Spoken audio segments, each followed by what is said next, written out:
happens when you marry incredible quality and craftsmanship to high quality materials to a wonderful fit for your particular feet. Well, we're going to use today's shoe rambling video to talk about that. It's Ashwin Rao, and I welcome you to my channel. Feel free to take a look around. I do a ton of videos on shoes. I've purchased all of my shoes, and I really enjoy featuring high quality men's fashion and particularly footwear. Today's video is going to feature a shoe that essentially straddles that line between the classic dress shoe and a more rugged approach to shoe wear. This is the Midas Bootmaker plain toe Blucher.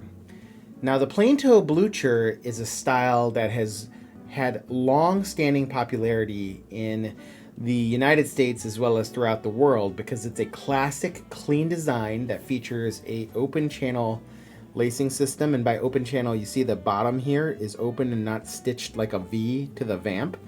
I like to talk about that because the difference between an Oxford and a Derby or a Blucher style shoe is the lacing methodology and the design of the facing here.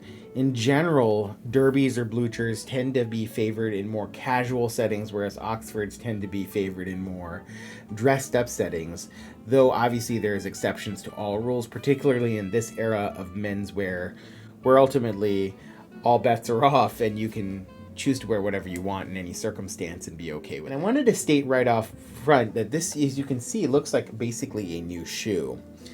However, I have now worn this pair approximately 20 times. You barely see any creasing along the vamp. It's pretty clean here, and I'm going to take out the shoe tree in a bit to show you that it's not just a shoe tree hiding that. But what we're getting here is a marriage of incredible craftsmanship that includes the lasting process. You're talking about incredibly well-clicked leather, and you're talking about incredibly high-quality leather, all coming together in a design that happens to fit my foot incredibly well. There's a number of reasons for a shoe to have unsightly creasing. Probably the primary reason is a poor fit. You can imagine that if a shoe fits your foot either too tightly or maybe semi-loosely or sloppily, that the shoe is going to hinge in different ways or torque in different ways that's going to create creasing. So I think that the number one issue with shoe creasing is likely the fit. And so you have to have your fit dialed in before you start to spend a lot of money on shoes. Number two is the quality of the leather that you have. You know, you can imagine that a high quality supple leather might have nicer properties than a cheaper, maybe more brittle, more fragile leather that is finished less well and then may crease more. And so this particular shoe is made from a JF&J Baker tannery imitation Russian Reindeer Hatchgrain, which has gained great praise and a lot of interest in the both classic and rugged shoe communities. This is a beautifully lustrous leather with a really rich red-brown tone and this really cool grain structure that was derived from leather discovered in a 1760s era shipwreck that was seemingly encased in a time capsule, so preserved over nearly 300 years, and in the about 10 years ago was used to make a number of shoes by some of the English shoemakers, and has this grain characteristic that many have tried to emulate, including Annane, Horween, and JF&J Baker.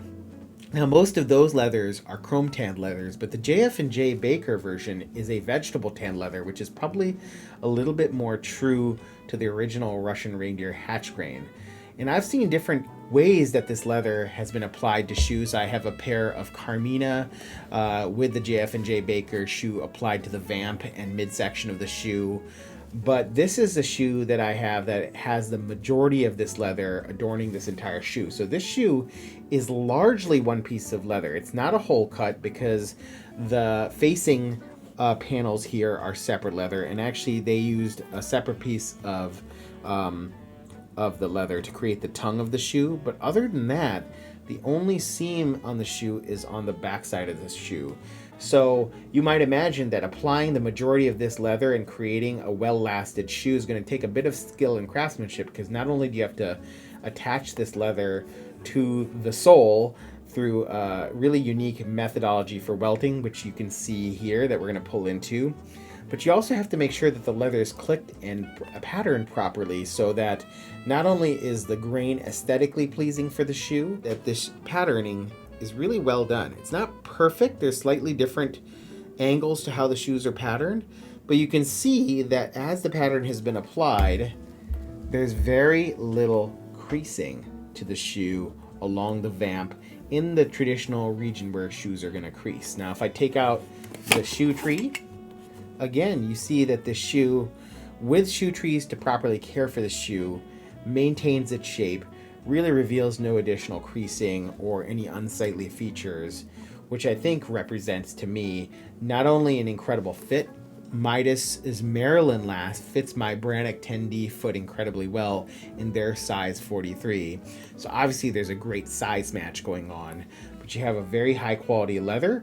But the same leather on my pair of Carmina shoes has quite a bit of creasing on it because it's lasted maybe a little less efficiently, it's clicked a little less efficiency, and I'm not sure about the grades of the leather that Carmina might use compared to Midas, but I will say that this quality is really, really superb for this particular shoe. And obviously the quality of the sole, this beautiful Ridgeway sole that you'll see here, has enough stiffness that, you know, you can see that when I flex this shoe, it doesn't really crease. It has this kind of roll forming versus another shoe that has the same leather actually creases more, maybe because the fit is a little less dialed in, or the quality of the leather is a little less, or maybe the manufacturing is a little less.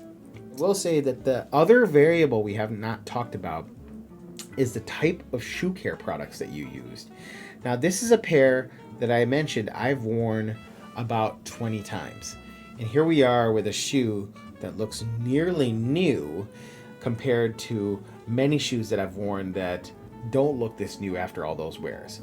I've only applied cleaner and conditioner as well as cream polish once using pure polish product. I don't need to reapply the creams, the conditioners all that often. If I lay down a nice gentle coat of cleaner and conditioner early on, once the shoe has initially broken in, and then do a little bit of cream polishing and maybe a bit of wax polishing to the tip to get myself a little bit of that extra luster, and then basically brush my shoes out regularly. I use Shoji Works brushes, including horsehair brush or this pig bristle brush. I'm very enthusiastic about pure polish products. I really think that for leather care, shell cordovan care, you can't go wrong with their products. It's really top notch. The other thing that I love about this shoe is this beautiful modified Veldschuhen welt, which I'm pulling in to show you here. And you can see this beautiful pattern to the welting, which is essentially done in a stair-step form. You can see the leather, and then a step for the initial row of stitching, and then a step down to a second row also on the first leather sole here on the outsole stitching. Midas Bootmaker, incredibly talented shoemaker, one of my favorites. Emil Putra and his team is continuously striving for improved quality craftsmanship using high quality products and lasts that are very orthopedic, comfortable, and well designed for the modern foot. I will say that this particular Maryland last is one of my favorite. It's a almond-toed last with a slight bit of asymmetry to it. It's built to be a dressier last for boots, or maybe a more pared down casual last for dress shoes, which I think fits the plain toe Blucher model very, very well as a style, because you don't want a plain toe Blucher to be too pointy, otherwise it kind of feels a little out of place. But you also don't want it to be too bulbous, because then it feels like it's a grandpa shoe, and I'm not a grandpa yet, so not ready for that style. And all in all, give Midas Bootmaker a trial. As I mentioned, they do an incredible job with procuring really nice leathers of high quality. As you can see through this video, they seem to click and pattern their leathers really, really well. They seem to do a great job of lasting their leathers using innovative patterns to create the welt. Let me put up their shoes one more time for your viewing pleasure, just so you can see how beautifully lasted and designed these shoes Really are.